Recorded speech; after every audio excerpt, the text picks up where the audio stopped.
Salut les kids, Frog & Scottish à l'appareil. Comment ça se passe?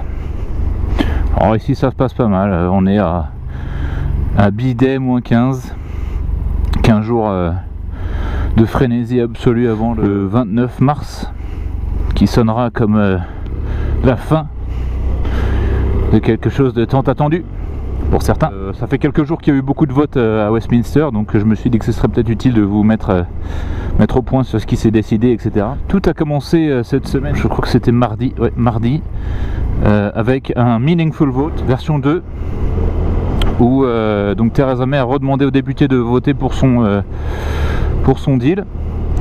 Et alléluia, il a été rejeté une seconde fois. Donc elle avait fait des modifications, tu sais, genre quand tu veux mitonner sur ta... Tu sais quand tu as copié sur ta dissertation et que tu dis bon, ils vont pas cramer que c'est la même que le voisin, voilà, c'est ça.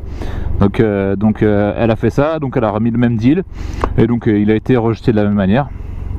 Donc on imagine qu'elle va pas le faire une troisième fois, quoique on verra dans quelques secondes, dans quelques minutes. Et donc le lendemain, il y a eu donc d'autres votes. Est-ce que on table sur un no deal? Est-ce qu'on dit qu'on a le droit de faire un no deal ou quoi que ce soit? La question c'était est-ce que on veut retirer l'option d'un no deal de la table? Donc ça a été voté en faveur de cette option. Donc on ne veut pas d'un no deal. Donc ça c'est bien. Mais ce qui m'a été rapporté donc, et qui m'a été confirmé également, c'est que ce vote c'était un vote plus consultatif qu'autre chose, qui ne force le gouvernement à rien.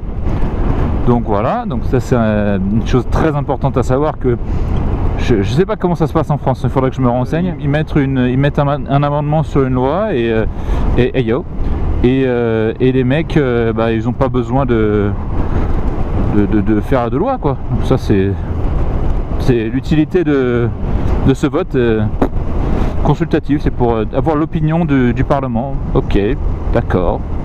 Et donc on en est venu donc à une autre série de votes hier, le vote sur l'extension. Alors le gouvernement britannique a donc voté sur la possibilité ou non de demander une extension à l'Union Européenne, donc ça a été accepté, c'est génial. Sauf que l'Union Européenne,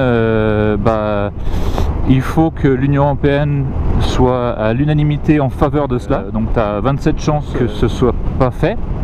Donc il suffit que Malte ou un pays comme le Portugal ou je sais pas, un pays sympa, ils disent ah non mais nous on veut pas faire ça, et c'est terminé, on arrive au no deal. Toujours aucune idée de ce qui se passera en cas de no deal, etc. Toujours aucune information de personne. Alors les options qui restent, c'est ouais, s'il y a une extension vers une autre date, ils veulent faire juin parce qu'il y a les élections du Parlement européen en même temps, donc ils veulent pas élire de parlementaires européens pour rien. Donc ils peuvent décider unilatéralement de révoquer l'article 50, donc qui est le demande de Brexit. Donc pourquoi pas, j'en discutais hier avec des gens, moi étant le cynique que je suis, je leur ai dit mais ok très bien, pourquoi on fait pas ça, pourquoi on fait pas on révoque l'article 50, si je me mets dans les chaussures des Anglais, on révoque l'article 50, on dit ah non mais on a déconné, excusez-nous, et puis là on reprépare un petit peu tout le matos, etc. Et puis on redemande l'article 50 dans 2-3 ans quand on est prêt, quoi. Donc les mecs avec qui je discutais disent oui c'est possible qu'ils fassent ça, mais je pense que l'UE changera les règles autour de l'article 50 pour que tu puisses pas faire ça dorénavant. Révoquer l'article 50 qui serait la solution idéale, mais tu vas à l'encontre de ce qui a été voté dans le référendum machin, et tu te mets la population à dos, non, la population anglaise à dos. Un autre résumé, c'est ok, on fait parce que Theresa May va probablement redemander à voter sur son deal pour une troisième fois, hein, voilà. On a oublié ça. Tu as donc l'option d'accord, on revote pour le deal d'ici probablement la semaine prochaine, on revote pour le deal et voilà, on accepte et on sort avec un deal. Donc ça c'est une option. Deuxième option, c'est que Theresa May dit ok, on fait une extension, on demande une extension à l'UE parce que l'UE va demander des conditions sur l'extension. Pourquoi est-ce que vous voulez étendre machin, avoir plus de temps?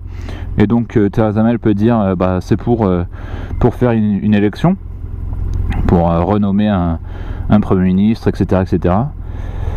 Et dans ce cas, je pense que là va y avoir du sport parce que Theresa May 1, elle va pas être, ce sera pas elle. Et il y aura une lutte de pouvoir au sein du parti conservateur des Tories qui peut détruire le parti. Ce qui en soi ça me plairait. Mais ça pourrait détruire le parti. Donc du coup, je vois pas trop l'utilité pour les Tories de faire ça. Donc ils feront probablement pas ça. Et ensuite on a demandé la révocation, donc on a la révocation aussi, ou sinon la catastrophe du no deal. Et alors à ce moment là, c'est donc si l'Europe refuse d'obtempérer, on va dire, et de te donner une extension, ça donne évidemment et ça joue un petit peu dans leur intérêt, les hard Brexiteers. Donc mon petit pote Jacob Rees-Mogg, lui, c'est ce qu'il veut en fait. Lui, il veut pouvoir sortir de ça et dire, vous voyez, l'Europe, ils veulent nous baiser. C'est l'Europe, c'est eux les problèmes. C'est pas nous. C'est gay. Ouais, parce que je sais pas si vous avez vu une photo de Jacob Rees-Mogg, mais allez sur Google et c'est le genre de mec à qui un uniforme tout noir avec une espèce de croix chelou et puis des petites têtes de mort sur la casquette, ça lui irait extrêmement bien. Vous regarderez avec ses petites lunettes, putain. Donc ça jouerait à son avantage et il pourrait donc du coup blâmer l'Europe sur toute la misère qui va s'abattre sur le Royaume-Uni si on fait une sortie en no deal. T'imagines le truc. Donc voilà. Et aussi j'ai une question à vous poser, chers subscribers, j'ai une question à vous poser en ce qui concerne les casques de moto.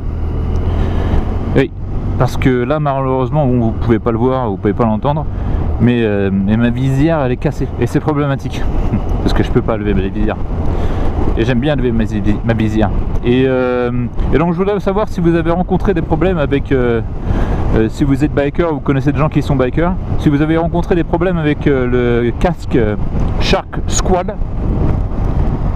qui est mon casque actuel. C'est celui avec les petites LED en haut et tout qui clignotent si tu appuies sur le bouton. Donc j'aimerais savoir si vous avez eu des problèmes avec ce casque, surtout avec la visière, et deux, si vous recommandez d'autres casques de type je ne sais quoi.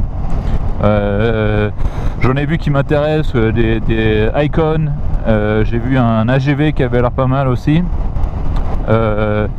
L'important c'est de pouvoir mettre la GoPro sur le menton ou sur la joue ou je sais pas, ou un truc sympa pour que je puisse continuer à avoir le micro. Donc donnez-moi un peu de feedback sur les casques que vous avez, comment ça se passe, etc. J'aimerais bien savoir. Voilà, merci beaucoup. Et puis d'ici quelques semaines on va avoir du temps un peu comme là où il fait moins froid et je vais pouvoir me balader un peu et on va pouvoir retourner sur notre petit coup du voyage et de la découverte des alentours d'Édimbourg. Sur ce, je vous dis hasta la vista baby et à plus tard.